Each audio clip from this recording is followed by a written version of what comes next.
말씀 나누겠습니다. 마태복음 17장 1절부터 좀 보겠습니다. 마태복음 17장 1절부터요.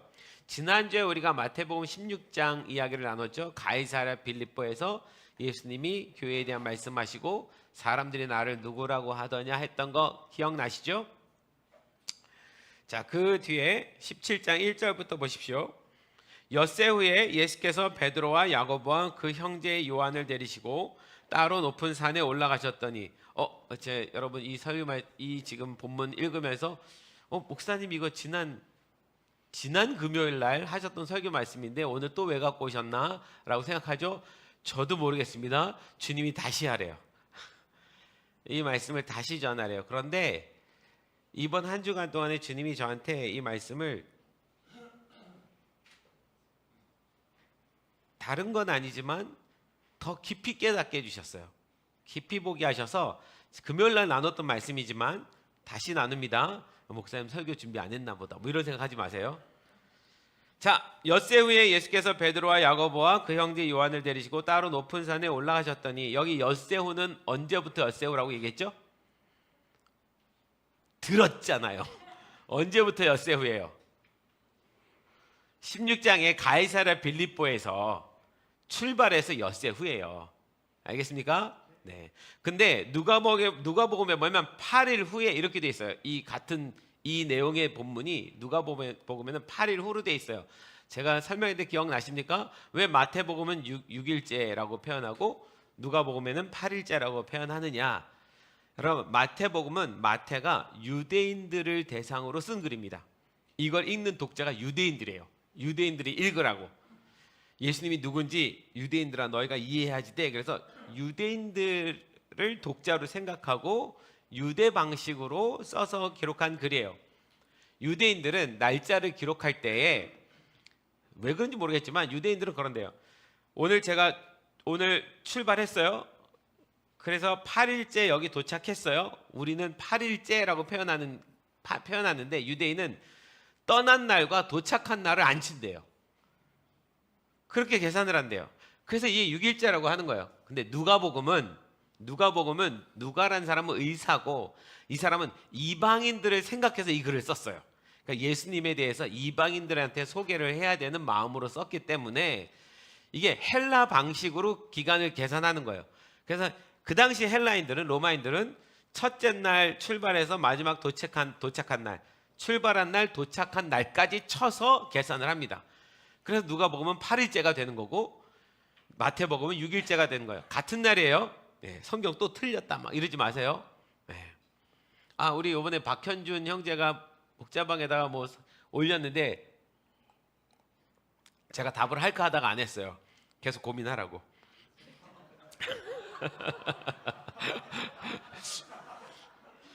자, 그들 앞에서 변형돼서 그 얼굴이 해같이 빛나며 옷이 빛과 같이 휘어졌더라. 무슨 얘기냐면 예수님이 베드로, 야고보, 요한 이 세 명만 데리고 변화산이라는 산에 올라가셨어요. 나머지 제자는 산 밑에 있었을 거예요. 셋만 데리고 변화산이라는 그 산의 이름이 원래 변화산이 아니에요. 어느 산에 올라가셨는데 거기서 예수님이 변형된 몸으로 나타나셨습니다. 그러니까 갑자기 우리가 알고 있는 이런 육체 몸이 아닌 뭔가 뭐 천사 같은 뭐 어떻게 설명 못 하겠어요. 천사같이 새로운 막 환한 빛이 빛나는 그런 모습으로 변화가 되신 거예요. 변형돼서 그 얼굴이 해같이 빛나며 옷이 빛과 같이 휘어졌더라. 얼굴이 해처럼 빛나고 여러분 얼굴이 해처럼 빛났다는 건 예수님 얼굴 쳐다볼 수 있었을까요? 아니요. 쳐다볼 수 없을 만큼 광채가 나는 거예요. 그럼 제자들이 막 이랬겠죠. 혹시 사진 하나 띄워봐 주세요. 네. AI한테 그려달라고 그랬는데 그 얼굴이 너무 해쳐서 막 저렇게 확 빛나는 거죠. 빛나가지고 이러고 있는 거야. 근데 그때 모세와 엘리야가 예수와 더불어 말하는 것이 그들에게 보이거늘 예수님 혼자 변하신 것이 아니라 이미 과거의 사람, 수천 년 전에 돌아가신 그분들이 예수님 옆에 나타나셨는데 똑같이 변화된 모습으로 나타나신 거예요. 이렇게. 그럼 여기서 저런 볼 때 누가 모세겠어요? 와, 우리 선영자매도 돌판 들고 있는 분, 돌판 들고 있는 분이 모세겠죠. 그리고 옆에 더 불처럼 타오르시는 엘리야가 있고, 이렇게 세 분이 전혀 다른 모습으로 나타나셔서 대화를 나누는 것을 이 세 명의 제자가 본 거예요. 자, 베드로가 예수께 여쭈어 이르되 주여 우리가 여기 있는 것이 좋사오니, 이걸 보더니 베드로가 깜짝 놀랐어요. 와, 이건 진짜 이게 뭐지? 와, 예수님 진짜 하나님의 아들, 자기가 6일 전에 가이사랴 빌립보에서 얼떨결에 주는 그리스도시요 살아계신 하나님의 아들입니다라고 외쳤지만, 본인이 깨달아서 외친 게 아니라 하나님이 그 입술을 통해서 그 말을 하게 하신 거라 아직 자기도 긴가민가 하는데, 이 장면을 보니까 야, 이건 진짜 하나님의 아들 맞는 것 같으네. 그러니까 그 장소가 너무 신령해 보이니까 여기다가 초막을 짓고, 여러분 이스라엘 백성들한테 초막을 짓는다는 건 무슨 의미인지 아십니까? 독립운동한다는 얘기입니다. 초막이란 말은 해방과 관련돼 있어요. 그러니까 이스라엘 백성들이 그 초막절을 지킬 때에는 로마로부터 해방되기를 소망하는 마음에 그 초막절을 지키거든요. 그래서 여기다 초막절을 하자는 거는 임시정부 만들자는 얘기예요. 그래서 여기서부터 뭔가 일이 일어났으면 좋겠다, 이런 이제 소망을 갖고, 로마로부터의 해방이 이 이스라엘 백성들한테 꿈이니까, 여기가 좋사오니 만일 주께서 원하시면 내가 여기에 초막 셋을 짓되 하나는 주님을, 하나는 모세를 위하여, 하나는 엘리야를 위하여 하리이다 말할 때에, 호련히 빛난 구름이 그들을 덮으며 구름 속에서 소리가 나서 이르되, 말할 때에 호련히 빛난 구름이 그들을 덮으며 라고 한 거 보면, 베드로가 여기 초막 셋을 짓겠습니다 흥분해서 막 떠들고 있는데 그 말을 잘라버리고 들어오신 분이 누구예요? 하나님. 그 말 딱 잘라버리셨어요.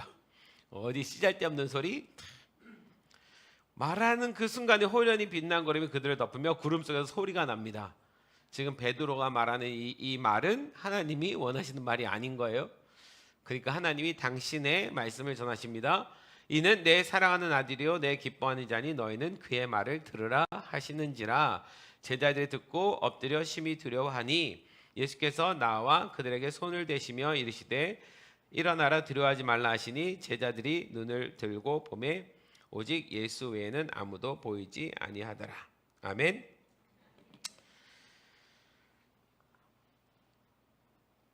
제가 이 말씀을 최근에 묵상하면서 제일 궁금한 건 이 변화사 사건이 왜 필요했냐는 거예요. 예수님이 변화된 모습을 보여주는 이 장면이 하나님과 예수님에게서는 왜 필요했을까? 그것도 엿새 후에라고 말을 하는 거 보면, 그 전에 있었던 이야기가 가이사랴 빌립보에서 사람들이 나를 누구라고 말하느냐 하고 베드로의 입을 통해서 주는 그리스도시요 살아계신 하나님의 아들입니다, 이 말을 듣고 난 다음에 6일 후에요. 그러니까 이 둘은 한 짝인 거예요. 근데 이게 왜 짝일까? 왜 예수님의 모습이 변형된 모습을 보여주셨어야 했을까? 하나님의 의도하는 바는 뭘까? 이게 제일 제가 궁금한 장면이었어요. 예수님께서 가이사랴 빌립보에서 당신이 하나님의 아들이라는 얘기를 베드로의 입술로 들으시고, 지난주에 그래서 얘기했죠. 그 고백을 하나님이 이미도 하셨지만 사람이 하는 게 중요했다고요. 그걸 사람이 선포해야 사단이 깜짝 놀라는 거예요. 왜냐하면 사단도 하나님이 하나님인 거 알고 자기가 대적할 수 있는 존재가 아닌 거 알아요. 사단은 우리만 상대하지 하나님 상대하지 못합니다. 여러분 기억하십시오. 사단은 하나님을 상대할 수 없습니다. 자기가 게임이 안 되는 거 알아요? 사단은 우리만 상대하는 거예요. 그러니까 사단은 우리가 그 사실을 몰라야 돼요. 예수님이 그리스도시고 살아계신 하나님의 아들이라는 사실을 우리가 몰라야 돼요. 그러니까 이 인간의 입술을 막아 버려야 되는데, 그래서 사람들로 하여금 예수님의 그 뛰어난 것을 설명할 때 엘리야 아니면 선지자 정도 수준으로만 이해하게끔 하고 그 이상 못 넘어오게 막는데, 베드로가 이걸 선포해 버리는 바람에 이제 그 문이 열려버렸습니다. 예수 그리스도라는 문이 열려버린 사건이 된 거예요. 인간이 이걸 선포한 거, 인간이 깨닫기 시작하면 사람은 그 이후로부터 사단의 권세에서 풀려나고 해방되는 일이기 때문에 이 고백을 누군가 했었어야 되는데 하나님이 베드로의 입술을 통해서 하셨고, 그 고백 위에 뭘 세운다고 하셨죠? 교회를 세운다고 하셨어요. 이게 지난주 얘기입니다. 기억나시죠? 그러면 교회는 뭐 하는 데라고 그랬어요? 이거를 고백하는 사람들이 모여서 이걸 고백한다는 것 자체가 사단의 권세에서 해방받았다는 얘기예요. 이제 우리는 그리스도의 자녀란 얘기입니다. 사단의 종이 아니고 그들이 모인 모임이에요. 그럼 그 모임에는 당연히 사단이 두려워 떨 수밖에 없습니다. 그 사람들이 나타남으로 인해서 자신의 때가 이제 끝나감을 아는 거예요. 자, 이때 예수님이 그리고 나서 뒷부분에 보면 뭐라고 말씀하시냐면 비로소 당신이 십자가에 못 박혀서 죽었다가 사흘 만에 살아나실 것을 설명을 합니다. 이야기를 해요. 예수님이 원하심은 그 교회가 세워지는 거예요. 이 땅에 당신을 믿는 자녀들의 그 교회가 모임이 세워지는 거예요. 그런데 그 일을 위해서 우리 죄를 해결하셔야 되니까 당신 십자가에 돌아가셔야 되거든요. 그래서 십자가에 돌아가실 것을 얘기한 거예요. 우리 죄 문제를 해결해야 우리가 그리스도 앞에 나올 수 있으니까. 그래서 십자가에서 돌아가실 것을 말씀하시고 사흘 만에 부활할 거다 이야기를 처음 꺼내신 거예요. 그런데 여러분, 베드로가 어땠습니까? 절대 그렇게 할 수 없습니다. 주님 죽으시면 안 됩니다. 그래서 예수님이 베드로에게 뭐라고 말씀하셨다고요? 사탄아 내 뒤로 물러서라. 그 순간에는 베드로 입이 베드로가 말한 게 아닙니다. 누가 말을 그렇게 시킨 거예요? 사탄이 예수님이 그 십자가에 죽고 다시 사는 것을 못하게 막고 싶은 거예요. 왜냐하면 예수님이 십자가에 죽었다가 부활하시면 진짜 자기 세상은 끝이거든요. 죄의 문제를 그분이 해결해 버리셨기 때문에 사단은 그 이후부터 사단의 고난이 시작이 되는 거예요. 그러니까 그걸 막고 싶었던 거죠. 자, 이 말씀을 하시고 베드로는 굉장히 침울했을 거고요. 제자들도 이 말이 뭔지 이해를 못하겠고 예수님이 왜 십자가에 죽어야 된다고 말씀하셨는지 도저히 납득이 안 가요. 그런데 여러분, 당시 십자가라는 형벌은 이 세상에서 가장 험악하고 가장 살인자, 강도, 연쇄살인범, 그러니까 이 사람은 절대 살아서는 안 돼. 이 세상에 가치가 없는 사람이야. 이 사람을 본보기를 이렇게 죽여서라도 이런 일은 없어야 돼라고 하는 아주 흉악한 범죄자에게 지우는 형벌이 십자가예요. 예수님이 그 십자가에 자기가 달리신다고 말씀하니까 제자들은 더 이해가 안 가죠. 아니, 이 기적을 일으키고 이 놀라운 일들을 행하시고 하나님의 아들이라고 부르시는 부분이 왜 십자가를 져야지 돼? 아직 이해가 안 갈 때입니다. 자, 그리고 6일 후에 예수님이 변화산 가셨어요. 산에 가셔서 변화되셨어요. 그러면 지금 여기서부터 예수님은 이 제자들에게 뭔가를 설명하고 가르치기 위함이에요. 제자들의 마음 안에 지금 혼동된 건 뭡니까? 예수님 왜 십자가에 죽으셔야 된다는 거야? 부활이란 말은 지금 들어오지도 않아요. 예수님 왜 죽으셔야 되는 건데, 예수님이 죽으면 자기네들은 어떻게 되는데, 따르던 우리는 어떻게 되는데, 예수님과 함께 예수님이 로마로부터 해방해서 이 나라를 독립하면 나는 거기에 국무총리, 나는 장관 이거 해야 되는데 예수님 죽으면 나는 어떻게 되는데, 이 죽음에 대한 생각으로 가득 차서 이 제자들이 뭘 어떻게 될지 모르는 거예요. 6일 동안 예수님이 가십니다. 그 6일 동안에 아무 이야기가 없어요. 굉장히 침울한 상태로 가는 거죠. 그리고 나서 예수님이 그 변화산으로 올라갑니다. 왜 3명만 데리고 올라가는지 모르겠어요. 12명 다 데려가면 좋은 텐데 9명은 밑에 있고 3명만 데리고 올라가셨어요. 올라가셔서 예수님이 변형되십니다. 우리는 그 모습을 지난 금요일날 제가 설명드렸긴 했지만 못 들으신 분 있으니까 다시 잘 들으십시오. 예수님이 변화되신 그 몸은, 그 변화된 그 모습을 부활의 몸이라고 이해하면 됩니다. 예수님이 나중에 부활하셨을 때 몸이 그 몸이에요. 그러니까 부활의 형체로 나타나신 거예요. 여러분, 이 부활의 형체는 우리 같은 육체를 가진 몸이 아닙니다. 이 부활의 형체를 헬라어로 한번 볼게요. 한번 봐주시겠어요? 변화됐다고 했잖아요. 변화. 이 변화라는 단어를 성경에서 뭐라고 썼는지 보세요. 원문으로 보면 같이 한번 따라해 볼까요? 메타모르포. 메타모르포. 저 메타모르포는 두 단어가 합쳐졌어요. 메타라는 단어와 모르포라는 단어인데 이 모르포는 모르페라는 단어에서 온 거예요. 그러니까 메타라는 단어와 모르페라는 두 단어가 합쳐져서 메타모르포가 됩니다. 이게 변화라는 단어예요. 예수님이 변화되셨다고 그랬잖아요. 이 변화가 어떤 변화라고 설명을 하는 거냐면, 자, 앞에 메타라는 단어는, 여러분 이 메타라는 단어를 잘 기억하십시오. 앞으로 메타가 몇 개 더 나올 거예요. 제가 이 설교를 금요일에 했는데 다시 하게 되는 이유는 지금 이것 때문에 그래요. 이걸 주님이 이번 주에 다시 깨닫게 해주셔서 한 번 더 나누는 겁니다. 이 메타라는 단어는 못못의 후에, 못못과 함께라는 뜻으로 있는 접두사 같은 단어예요. 못못의 후에, 못못과 함께. 여러분 이것도 참 의미 있죠. 못못의 후에, 못못과 함께.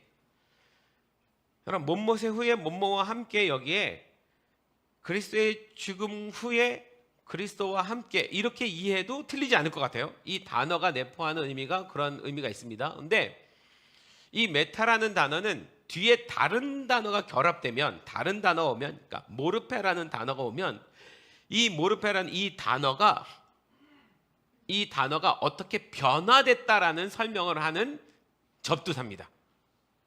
그러니까 메타가 붙으면 이 뒤에 있는 이 단어가 변화됐어, 이런 의미가 되는 거예요. 그러니까 메타라는 단어 안에 변화라는 뜻이 들어있다는 겁니다. 변화라는 뜻이. 그러니까 메타가 붙으면 변화됐다, 메타가 붙으면 변화됐다, 이렇게 생각하면 돼요. 그러면 이 메타를 하나님이 이 앞에다 쓰고 뒤에 여러 단어를 나중에 쓰셨을 거예요. 그걸 이따 한번 확인을 해볼게요. 그러니까 근데 모르페라는 단어는 형태, 모양을 의미한 단어입니다. 본질적인 형상을 말하는 거예요. 본질적인 형태, 본질적인 모양. 하나님이 우리를 창조하신 이 모양, 형태, 이 육체, 이 모르페가 메타를 만나니까 변화됐다는 거예요. 전혀 다르게. 그래서 원래 육체를 가진 우리의 이 모양, 이 형태를 가진 우리, 예수님도 인간의 몸을 입고 오셔서 이 모양과 이 형태를, 우리와 똑같은 모양, 형태를 가지셨는데, 이분이, 이 모르페 하신 이분이 지금 메타가 됐다는 거예요. 메타. 어떻게? 완전히 다른 모습으로, 다른 형질로 변화됐다. 자, 이 변화를 바울이 뭐라고 설명했는지 말씀 한번 볼게요. 바울이 설명을 잘 해놨어요. 보세요. 육의 몸으로 심고 신령한 몸으로 다시 살아나나니. 육의 몸은 지금 내 육체를 말하는 거예요. 이 육체의 몸으로 심고 신령한 몸으로 다시 살아나니. 이 신령한 몸이 부활의 몸이에요. 우리가 예수님과 함께 부활할 때, 예수님이 죽으시고 죽을 때 우리 육체는 끝납니다. 우리 육체는 땅으로 들어가요. 그러면 뭐가 부활하는 거예요? 우리의 영이 부활합니다. 할렐루야. 영이 부활해서, 부활이란 것은 영이 새로운 몸을 입는 거예요. 지금 우리의 영은, 우리 안에 육체가 있고 영이 있습니다. 이 영은 하나님이 우리에게 주신 하나님의 형상이에요. 이 하나님의 영이 지금 육체라는 옷을 입고 있는데, 이 육체라는 옷을 벗고 새로운 몸을 입는 게 부활이에요. 아멘? 이해 가십니까? 우리가 부활이란 말을 진짜 많이 듣는데, 이 부활이 뭔지에 대해서는 잘 이해하지 못하고 가는 경우가 너무 많아요. 우리의 육체, 이 육체의 연약한 육체의 몸을 벗어버리고 완전히 새로운 몸을 영이 다시 입는 거예요. 그래서 육의 몸으로 심고 신령, 영한 몸으로 다시 살아나느니, 육의 몸이 있은즉 영의 몸도 있느니라. 할렐루야. 영의 몸이 있다라고 바울이 표현을 하는 거예요. 우리가 흙에 속한 자의 형상을 입은 것처럼 우리는 흙에서 왔잖아요. 이 육체는 흙으로 빚어서 왔잖아요. 그래서 아픈 거예요. 그래서 병드는 거예요. 그래서 희모가 네가 아픈 거야. 네가 흙으로 만들어가지고, 이 연약한 육체 속에 있기 때문에. 그래서 우리 안에 여러 가지 장애들이 있고 어려움이 있는 거예요. 그런데 주님은 우리가 이렇게 아프기를 원하시는 분이 아닙니다. 여러분, 아담과 하와가 처음 창조받았을 때 그들에겐 아픔도 절망도 고통도 어떤 병도 없는 상태로 태어났어요. 그리고 너무 감사한 건 하나님이 생명나무 따먹게 하셨어요. 선악과는 먹지 말라고 했지만 생명나무 먹게 하셨다고요. 영원히 살 수 있었어요. 그 상태로. 하나님께 불순종하지만 않았으면. 근데 그래서 불순종함 때문에 흙에 속한 자의 형상, 그걸 입고 그냥 살아가는 거예요. 또한 하늘에 속한 이의 형상을 입으리라. 흙에 속한 자의 형상이었지만 이제는 하늘에 속한 이의 형상을 입으리라. 여러분, 모세와 엘리야가 이미 하나님 나라에 가서 하늘에 속한 자로 삽니다. 그의 형상 입으리라. 나팔 소리가 나며 죽은 자들이 썩지 아니할 것으로 다시 살아나고 우리도 변화되리라. 이건 마지막 때 이야기인데요. 주님이 다시 오실 때에 주님이 당신의 백성을 부르십니다. 그걸 성경에서 나팔 불 때 이렇게 표현하고 있어요. 나팔이 불려지면 언젠가 주님이 다시 오시면 그 주님이 오실 때 하늘에서 나팔 소리가 들릴 겁니다. 어떻게 들릴지 모르겠어요. 뒤에서 우리 상유 형제가 부르는 그 나팔 소리 잘 들어보시면 저런 소리 들리면 그게 하늘에서 들리면 그 소리인가 보다라고 생각하시면 됩니다. 우리 상유 형제는 이게 하늘에서 들린 나팔 소리라는 생각으로 매번 부르세요. 이 성도들이 잘 기억하도록. 그 소리가 들리면 죽은 자들이 무덤에서부터 살아나서 뭐예요? 몸은 아니고 영의 몸을 입고 살아나서 주님과 함께, 주님도 부활의 몸으로 계시잖아요. 주님과 함께 그 나라로 같이 들어가는 거예요. 지금 이게 그 얘기입니다. 할렐루야. 부활은 어쩔 수 없이 죽을 수밖에 없는, 죄 가운데 살 수밖에 없는, 그래서 아프고 고난스럽고 절망스럽고 맨날 시기하고 다투고 분노하고 싸우고 이럴 수밖에 없는 우리의 이 연약한 육체가 끝이 나고 내 영이 하나님이 주신 새로운 몸을 입어서 그 나라로 들어가는 거예요. 천국에 가면 우리 몸이 없을 거라고 생각하잖아요. 그렇지 않습니다. 새 몸을 입고 가요. 여러분, 하나님 나라, 만약에 우리가 하나님 나라 간다면 거기서 밥을 먹을까 안 먹을까요? 뭐 먹는 거 먹을까요 안 먹을까요? 먹어요. 여러분, 사람이 먹는 기쁨이 얼마나 큰데 주님이 그 기쁨을 거기서 뺏을 것 같아요? 하나님 나라 가서 우린 진짜, 제가 처음 하나님 나라를 소망했던 것이 5살 때입니다. 전 기억나요. 선생님이 5살 때 설교를 해주셨는데 애들한테 그랬어요. 우리가 나중에 하나님 나라 가면 아침에 일어나면 천사가 확 날라와서 우리 다 씻겨주고 신발 씻겨주고 옷 입혀주고, 그리고 너희들이 먹고 싶어하는 초콜릿, 그럼 천사가 초콜릿 따다 갖다 준다.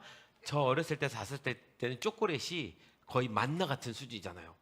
세상에 제일 맛있는 거. 그래서 네가 원하는 모든 걸 다 천사들이 가져다 줄 거야. 그런 천국에 가고 싶어요? 안 가고 싶어요? 그러면 가고 싶어요. 근데 제가 진짜 가고 싶었나 봐요. 동네 애들한테 가가지고 4살, 5살짜리 애들, 유치원 애들 찾아가가지고 너 천국 가고 싶어? 라고 물어봤어요. 아직도 기억나요. 하나가 하나가 은우고 하나가 바울이 아니라 바위.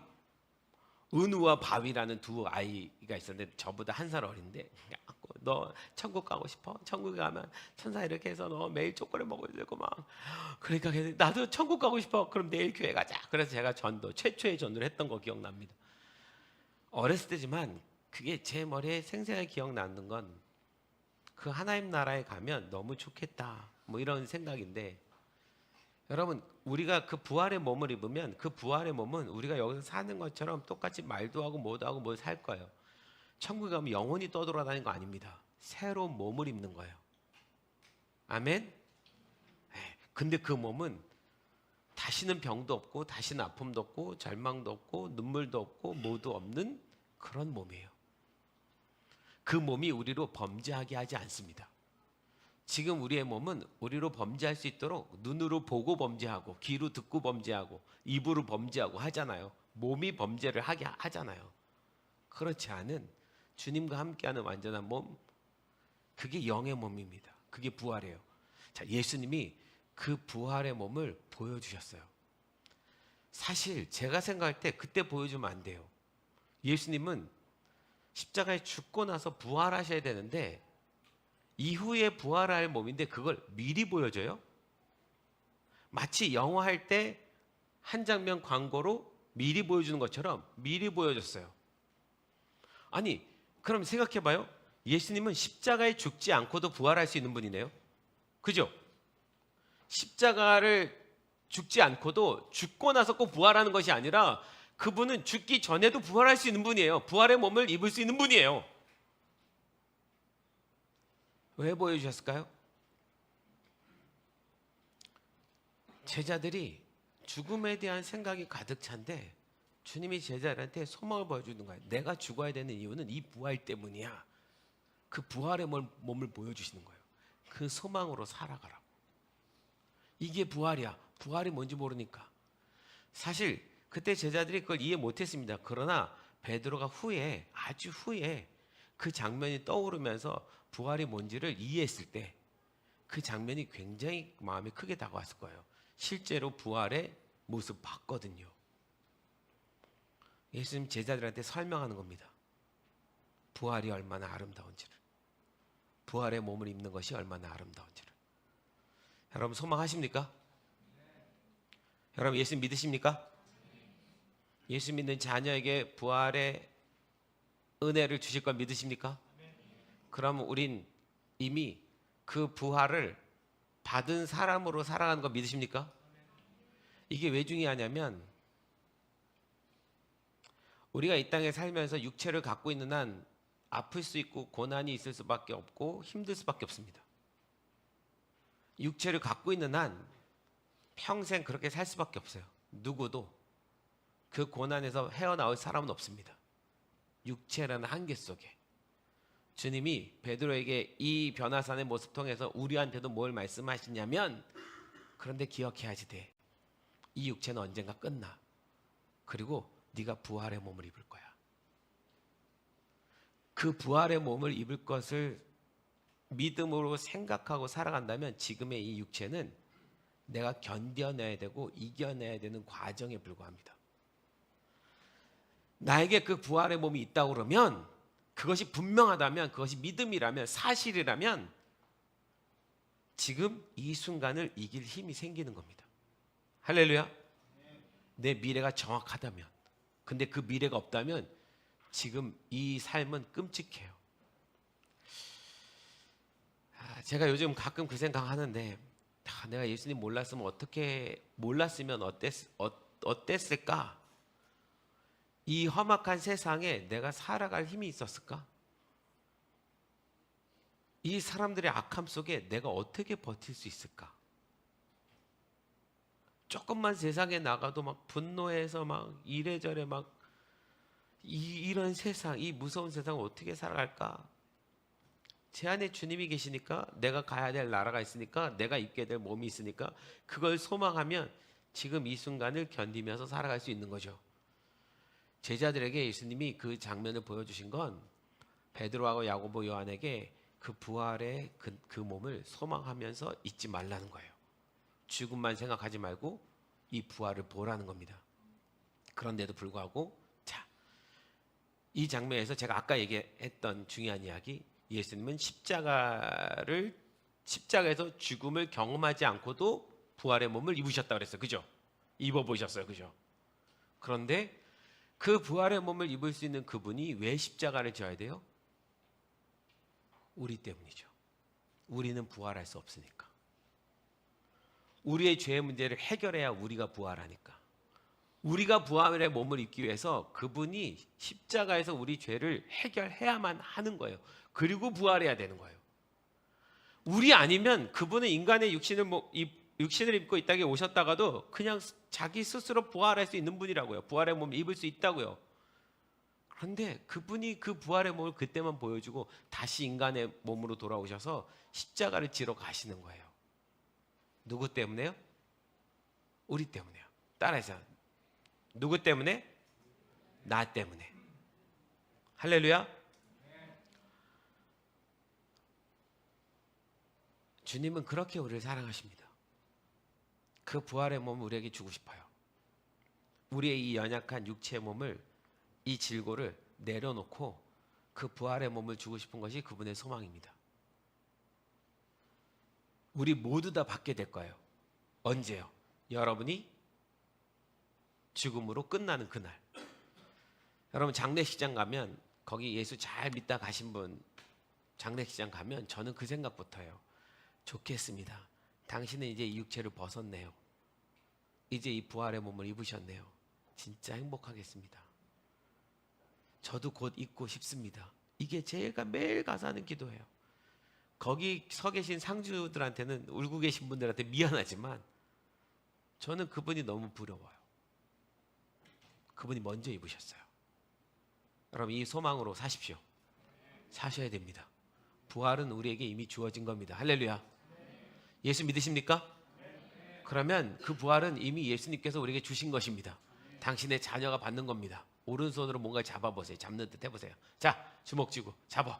뭘 잡아요? 이게 뭐예요? 부활의 몸이요. 이미 우린 잡은 것으로 여기면 됩니다. 할렐루야. 그날에 당연히 입을 거예요. 이미 먼저 부활의 몸에 그 증서를 우리는 예수 그리스도의 이름으로 받은 사람이에요. 믿으십시오. 믿으십시오. 믿으십시오. 이게 메타모르포예요. 그러니까 이 메타모르포라는 말이 우리의 모양과 형질이 완전히 본질적으로 새로운 것으로 바뀌었다는 얘기예요. 새로운 몸으로. 메타모르포, 메타모르페. 이게 변화예요. 이게 변화된 몸입니다. 제가 이 말씀을 다시 한번 묵상하다가 이번 주에 이미 설교했으니까 지나가면 끝인데, 밤에 자려고 그러면 주님이 계속 그 변화산에 대해서 뭔가 한 가지를 제가 놓치고 갔다라는 마음을 주셔가지고 계속 고민하고 생각했어요. 그러다가 메타라는 단어에 갑자기 꽂혀서, 변화라는 단어잖아요. 이 메타가 붙으면 이 뒤에 게 변화되는 거에 대한 이야기예요. 그래서 성경에 이 메타가 들어간 단어들을 다 찾아봤어요. 그랬더니 한 4가지가 나오더라고요. 그 중에 이런 단어가 나와요. 한번 보세요. 메타 스케마티죠. 뭐라고요? 메타 스케마티죠. 메타라는 단어 뒤에 스케마가 붙었어요. 메타는 이제 변화라는 단어라고 생각하면 됩니다. 이게 들어가면 변화가 일어나요. 스케마는 외형 틀입니다. 그럼 여러분 생각해봐요. 아까 메타 모르페에서, 모르페도 형태예요. 모양 형태예요. 자, 스케마도 외형 틀이에요. 어떻게 보면 두 단어가 모양을 가리켜요. 둘 다. 근데 왜 다른 단어를 썼을까? 앞에 모르페랑 뒤에 스케마는 전혀 달라요. 스케마는 아까 모르페의 모양 형태가 본질, 우리의 본질이 본질의 형태 이렇게 표현한다면, 이 스케마는 내부의 본질은 전혀 변화되지 않은 채 겉모습만 꾸미거나 위장하는 행위를 가리킬 때 쓰는 단어입니다.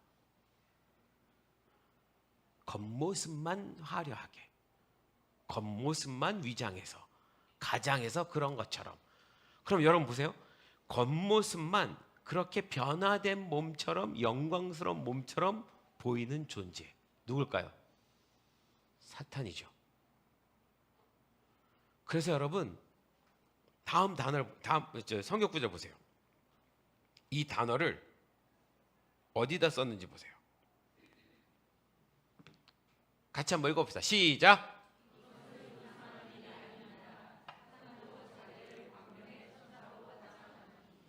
사단도 자기를 광명의 천사로 가장하나니. 가장이 뭐예요? 이게 메타 스케마예요.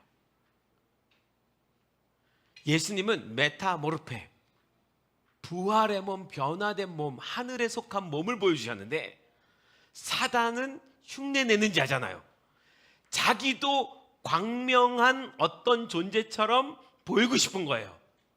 근데 사단은 본질적으로 내면이 바뀔 수가 없어요. 외형적으로만 그렇게 바꾸는 존재예요. 그래서 광명의 천사로 가장한다. 메타 스케마란 단어를 쓴 거예요. 그렇구나. 인간에게, 우리에게 사단이 보여줄 때 자기도 뭔가 우리에게 줄 수 있는 것처럼, 예수님의 부활의 몸처럼, 자기도 영광의 몸처럼 우리에게 드러나고 나타나고 싶어 하는 거예요. 사탄의 존재가. 그래서 광명의 천사로 가장합니다. 그게 메타 스케마예요. 여러분, 이 두 이야기에서 제가 뭐가 생각이 났냐면, 아담과 하와가 처음에 하나님이 그 사람을 창조했을 때는 메타 모르페 같은 사람이에요. 모르페예요. 모르페. 그 본질적으로 하나님의 형상을 가진 사람이에요. 그런데 아담과 하와가 선악과를 따먹으면서 하나님께 불순종합니다. 불순종하면서 사단의 종이 되어버립니다. 아담과 하와에게 사단이, 뱀이 유혹합니다. 네가 이걸 따먹으면 하나님처럼 될 거야. 처럼이란 말이 어떻게 하나님이 될 수 있겠습니까? 인간이 하나님처럼 광명한 천사로 가장하듯이 그 말에 넘어가죠. 그래서 그 순간 인간도 뭐가 되는 거예요? 메타 스케마가 되어버린 거예요. 하나님의 형상을 입은 자지만 하나님의 그 본질에 이르지 못하는 사단의 어둠에 속한 존재, 메타 스케마. 그러니 우리의 인생은 아무리 해도 내 스스로는 그 하나님의 본질의 몸에 이를 수가 없습니다. 우리 스스로는 안 돼요. 그러니까 그걸 해결하러 누가 오신 거예요? 예수님이 오신 거예요. 다음 단어가 더 참 신기해요. 이 메타에 또 다른 단어가 하나 붙습니다. 자, 메타노에오. 메타노에오가 회개란 단어예요. 회개 뭔지 알죠? 여러분, 우리가 예수님 자녀로 어떻게 될 수 있습니까? 내 죄를 회개하고 그분을 영접하면요. 그래서 우리가 예수님의 자녀가 되는데 아주 중요한 키포인트는 회개예요. 내가 그동안 메타 스케마, 그 사단을 따라서 살아갔다는 것, 그래서 내가 그렇게 죄를 졌다는 것을 내가 죄인이란 걸 주님 앞에 고백하면서 회개하며 돌아오는 거예요. 그리고 나 같은 죄인이지만 예수님의 그 사랑으로 자녀 삼아주신다는 믿음으로 사는 거예요. 이게 회개입니다. 이 회개라는 단어가 메타노에오인데, 여러분 이것도 두 개가 합쳐졌어요. 메타와 노에오. 노에오란 단어가 생각하다, 인식하다예요. 생각하다란 말이에요. 근데 이 생각하다는 단어가 메타를 붙으니까 이 생각이 변화됐다는 거예요. 사고의 전환이 일어났다는 얘기입니다. 여러분, 회개란 단어의 원뜻은, 우리 회개 그러면 제일 먼저 기억나는 건 뭐예요? 와, 용서해 주십시오 이렇게 부르는 회개 기도가 생각나요. 근데 그거는 회개 뒤에 기도가 붙었으니까 그런 거고, 원래 회개라는 의미는 원문으로 정확하게 따져서 번역을 해석을 한다면 사고를 전환하다는 뜻이에요. 사고가 완전히 바뀌었다는 얘기예요. 이전에 갖고 있던 사고가 아니라 새로운 사고로 바뀌어졌어요. 여러분, 이걸 세상에서는 우리가 뭐라고 해요? 뭐가 바뀐다? 패러다임이 바뀐다. 패러다임 시프트라고 하잖아요. 근데 그 패러다임 시프트는 이 세상에 내가 이런 관점에 살고 있다, 이런 관점이 됐다라는 의미지만, 이거는 그 패러다임 시프트와는 차원이 다른 수준입니다. 내가 어떤 존재인지가 한 번에 확 바뀌어버리는 순간이에요. 사단에 속한, 어둠에 속한 자녀에서 예수님의 자녀로 내가 들어갈 수 있는 그런 생각의 전환인 거예요. 그래서 여러분, 이 메타노에오를 어디다 썼는지 성경에 보세요. 마태복음 4장 17절 읽어봅시다. 시작. 그때부터 예수께서 비로소 전파하여 이르시되 회개하라, 천국이 가까이 왔느니라 하시더라. 할렐루야. 여기서 회개하라가 메타노에오예요. 여러분, 예수님이 이 땅에 오셔서 공생애를 하시면서 첫 번째 외친 외침이 이 외침입니다. 예수님이 세례 요한에게 세례를 받으셨어요. 세례를 받고 물 위로 올라오시니까 하늘이 열리면서 하늘에서 비둘기같이 성령이 내리면서 이는 내 사랑하는 아들이다라는 하나님의 음성이 들렸습니다. 그때서부터 예수님이 본격적으로 공생의 활동을 시작하시는데 첫 메시지가 이거였어요. 회개하라, 천국이 가까이 왔다. 무슨 얘기입니까? 내가 왔어. 천국이 시작됐어. 너희는 회개해. 뭐예요? 사고를 전환해. 이전과는 다른 세상이 시작돼. 죄 가운데 살아갈 수밖에 없는, 이런 육체를 갖고 살아갈 수밖에 없는, 영원히 고통 속에 살아갈 수밖에 없는 이 세상이 끝이 나는 거야. 그리고 변화된 부활의 몸을 입고 하나님 나라와 그 나라에 살아갈 수 있는 새로운 세계가 시작되는 거야. 회개, 사고를 전환해. 천국은 이미 왔어. 할렐루야. 메타스케마, 광명한 천사에게 속아서 같이 그게 하나님처럼 사는 거라고 생각하고 살아가던 인간이 예수님이 오셔서 회개를 던지셨어요. 그때 그 마음의 변화가 일어나면서 메타노예요. 회개가 일어납니다. 저분을 따라야겠구나. 저분이 우리의 구원자구나. 저분이 우리에게 천국을 주시는 분이구나. 저분이 우리에게 부활의 몸을 주실 분이구나. 메타노에어가 일어나는 거예요. 그 메타노에어가 일어나면 다음 변화가 일어납니다. 보세요. 메타란 단어가 들어간 또 다른 단어예요. 메타바이노. 따라해보세요. 메타바이노. 메타바이노. 바이노란 말은 옮기다란 말이에요. 앞에 메타는 전환, 변화라고 그랬잖아요. 바이노는 가다, 걷다예요. 근데 이 둘이 합쳐지면 한 장소에서 다른 장소로 이동하는 물리적인 행위를 뜻할 뿐만이 아니라 성도의 영적 소속이 사망의 권세에서 생명의 영역으로 완전히 옮겨지는 그것을 설명할 때 쓰는 단어예요. 그러니까 완전히 옮겨지는 거예요. 우리의 원래 삶이 사단 아래서 사망의 삶을 살았는데 영원한 삶의 영원한 생명으로 옮겨진다, 옮기다. 그때 쓰는 말이 메타바이노예요. 그냥 가던 그것에서 완전히 새로운 생명의 다음 말씀 보세요. 같이 읽어봅시다. 시작. 우리는 형제를 사랑함으로 사망에서 옮겨 생명으로 들어간 줄을 알거니와 사랑하지 아니한 자는 사망에 머물러 있느니라. 사망에서 옮겨 생명으로. 이 옮기란 단어가 메타바이노. 자, 보세요. 예수님은 우리에게 메타모르페, 부활의 몸을 주시기 위해서 오셨어요. 근데 인간은 사단과 함께 메타스케마티조, 메타스케마티조의 삶을 사는 거예요. 주님이 그것을 전환시키러 오셨습니다. 그래서 외치셨어요. 내가 왔어. 회개해. 메타노예요. 여러분, 우리는 회개한 자들입니다. 할렐루야. 메타노예였어요.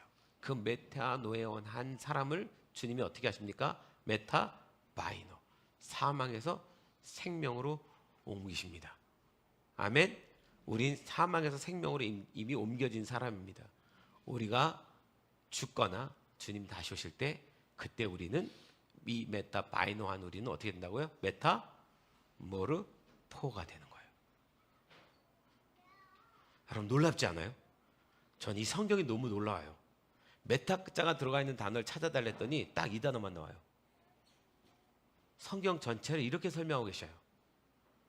하나님이 원하시는 건 변화입니다.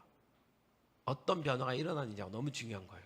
그 변화 중에 최종적인 마지막 변화는 부활의 몸이에요. 아멘. 그 부활의 몸을 우리는 소망하면서 살아야 됩니다.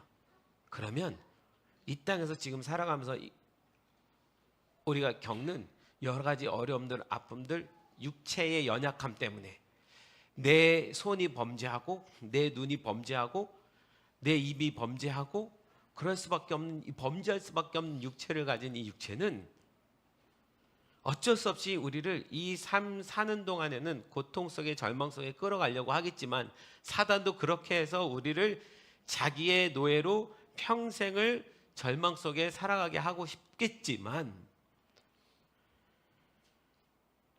주님이 그 부활의 몸을 제자들에게 보여주신 것처럼 그리고 실제로 십자가에서 죽으시고 우리의 죄 문제를 다 해결하시고 부활하셔서 그 부활의 몸을 우리에게 이미도 허락하셨다면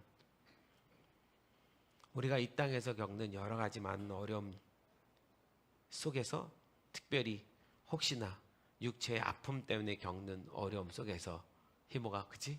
이런 육체를 왜 주님이 나한테 주셨냐가 아니라 그러기 때문에 이 육체는 내가 꼭 벗고 부활의 몸을 입어야겠다. 이 마음을 갖고 살아가십시오. 제자들에게 정말 그걸 가르쳐주고 싶었던 거예요.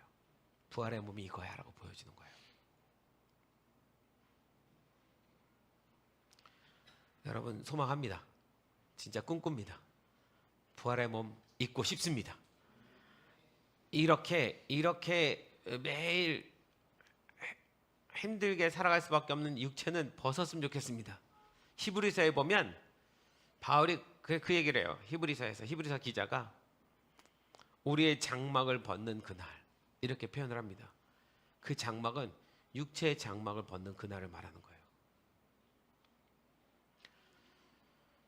장례식을 가시거든 여러분 더 소망하십시오.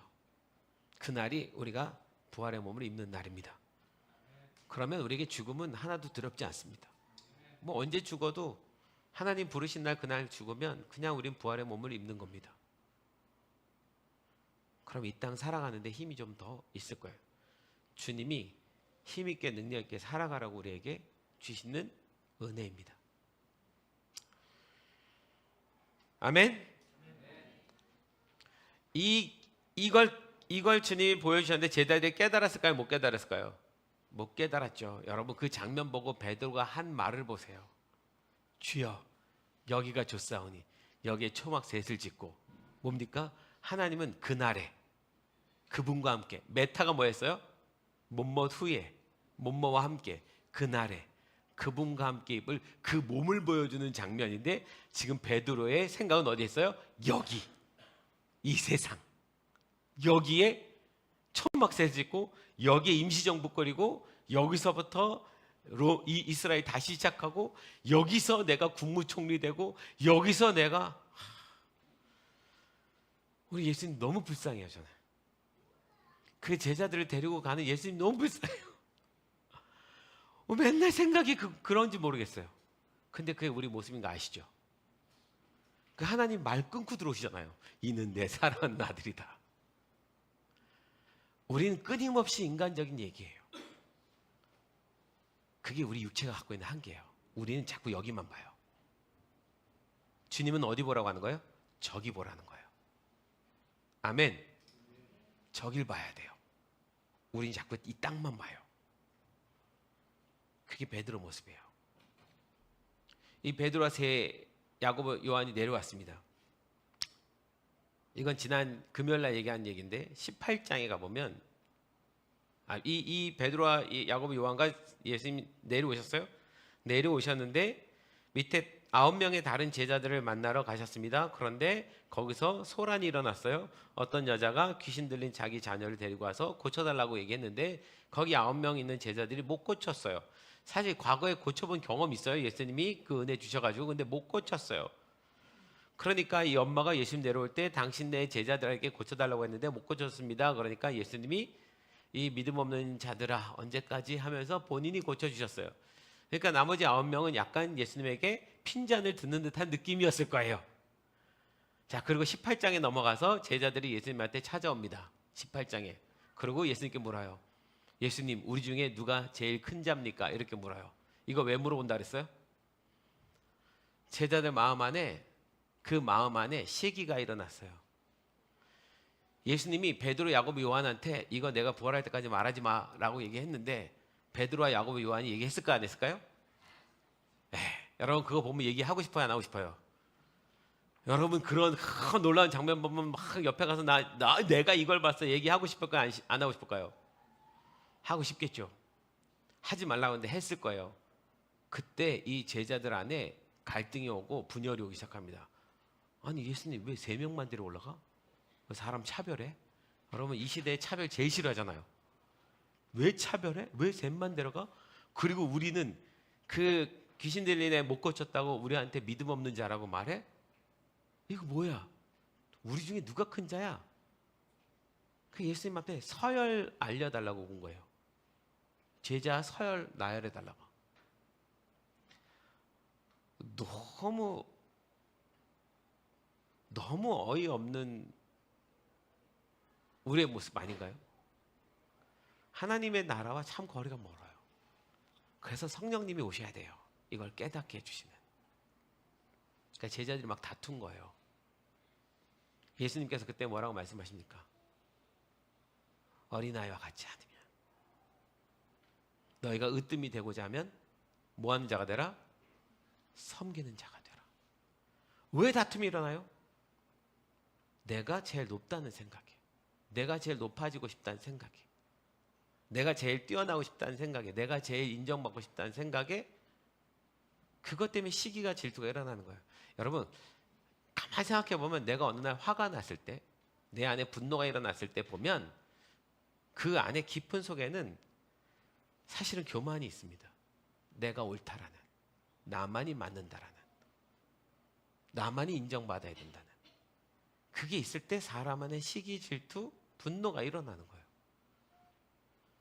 그래서 여러분 오래 참으십시오. 온유하십시오. 인내하십시오. 분노 내지 마십시오.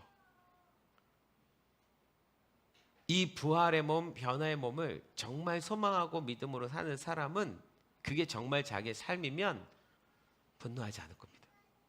끝까지 참을 겁니다. 인내할 겁니다. 그리고 누군가의 종이 되고 섬기는 자가 되려고 할 겁니다. 사실 그 모습 보면 누가 그 부활의 몸을 소망하는지가 보이는 거죠. 그 부활의 몸을 소망하는 여러분 되시길 소망합니다. 우린 그 부활의 몸 이미 가지고 출발하는 자입니다. 할렐루야. 우리 예배팀 나와주십시오.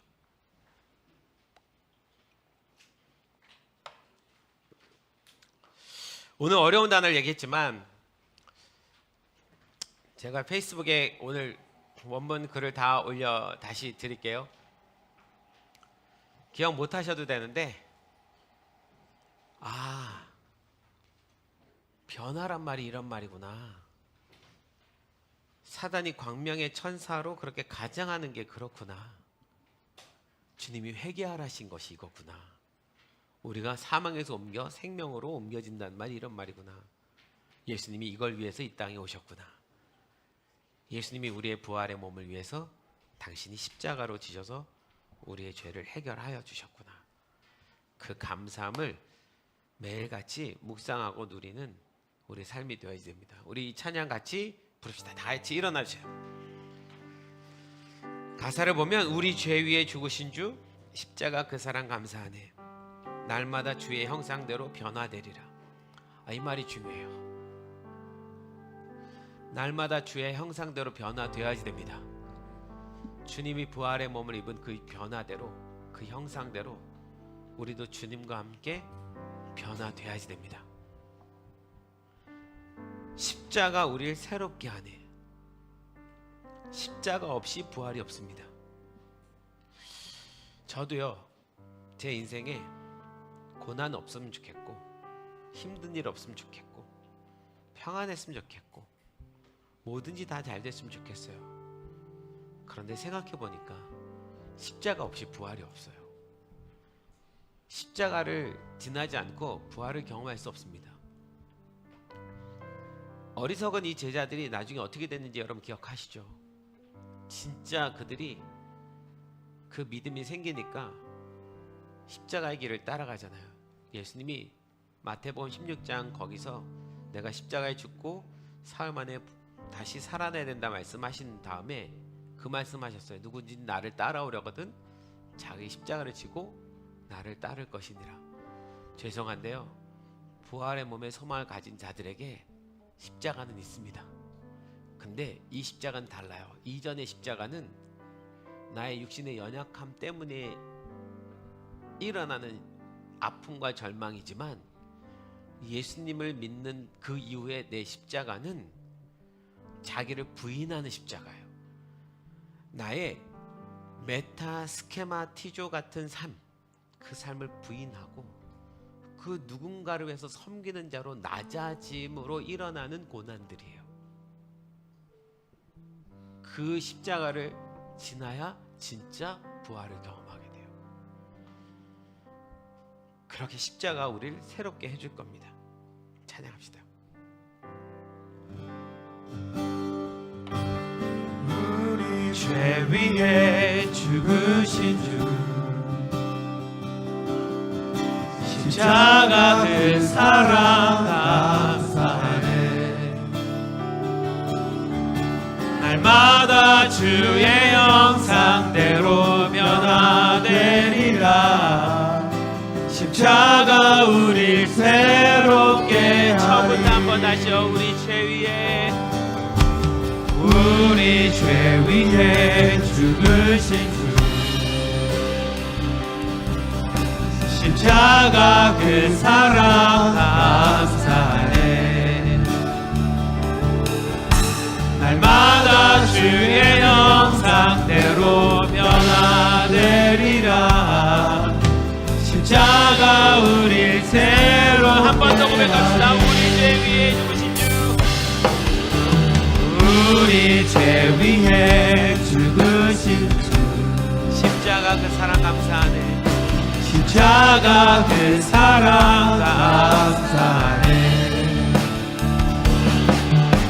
날마다 주의 형상대로 변화되리라 십자가 우릴 새롭게 하네 놀라운 사랑 놀라운 사랑 얼마나 놀랐습니까? 찬양하리라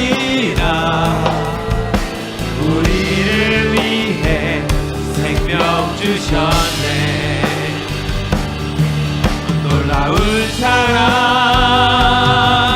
찬양하리라 십자가의 그 능력 십자가의 그 놀라운 사랑 놀라운 사랑 찬양하리라 우리를 위해 생명 주셨네. 놀라운 사랑 찬양하리라 십자가의 그 능력 십자가의 한 번 더 처음부터 찬양하겠습니다. 우리 죄 위에 죽으신 주 우리 죄 위해 죽으신 주 십자가 그 사랑 감사하네 날마다 주의 형상대로 변화되리라 십자가 우릴 새롭게 하니 놀라운 사랑 놀라운 사랑 찬양하리라 우리를 위해 생명 주셨네 놀라운 사랑 찬양하리라 십자가의 그 능력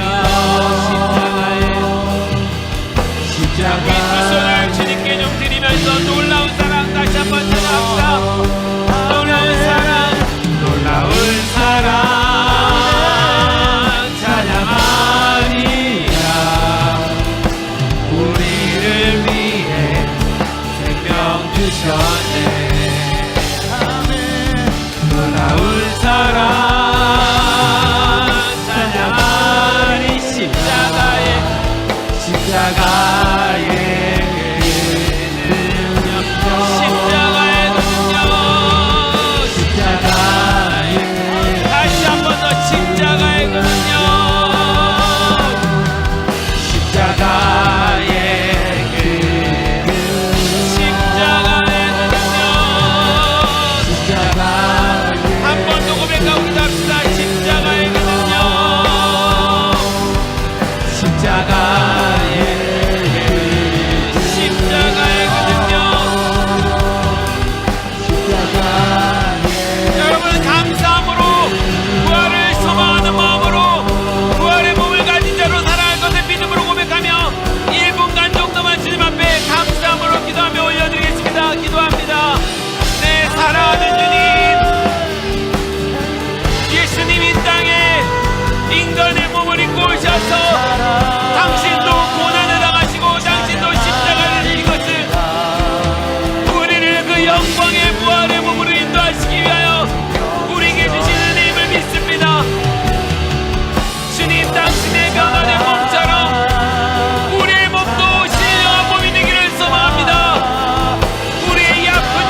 예, 주님.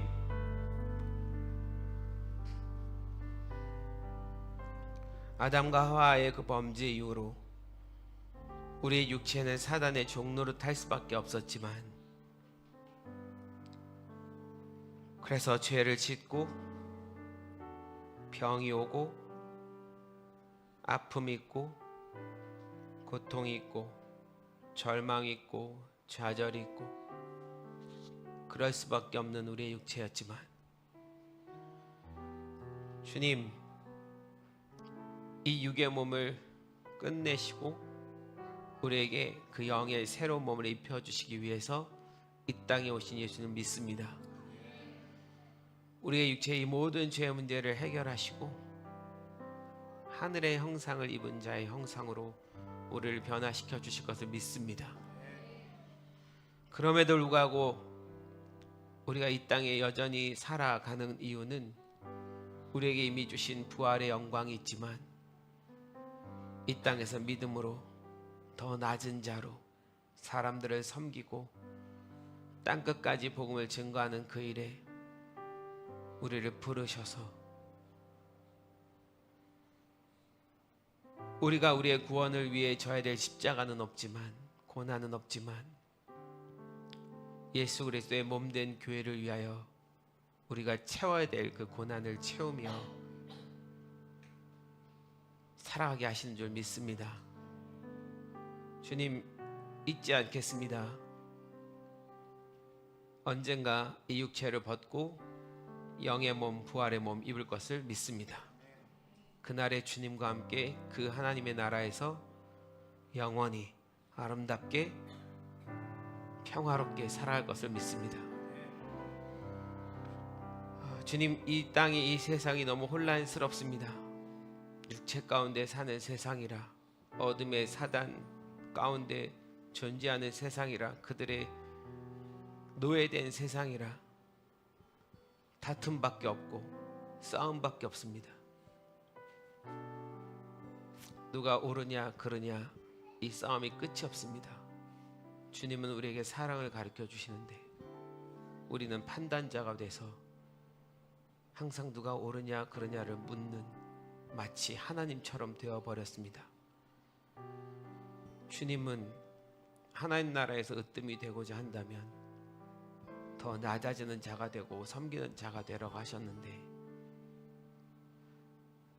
주님, 우리만큼은 그렇게 살아갈 수 있도록 도와주십시오. 그렇게 살아가는 주의 자녀들 되게 도와주십시오. 이 세상에 그 그리스도인의 아름다운 모습을 보여주게 도와주십시오. 서로를 정죄하는 것이 아니고 서로의 사랑으로 용납할 수 있는, 우리와 같은 죄인도 용납해 주신 주님, 당신의 은혜 속에 있는데 우리도 그 은혜를 베풀 수 있는 자로 살아가게 도와주시옵소서. 오늘 주님, 이 자리에 온 당신의 자녀들을 기억해 주시고, 혹시 육신의 연약함 속에 있는 자들이 있으면 주님 원합니다. 치료해 주십시오. 건강함 가운데 주 섬길 수 있게 도와주십시오. 마음의 어려움 가운데 있는 분들 있으면 주님, 부활의 소망으로 그 마음을 이기게 도와주십시오.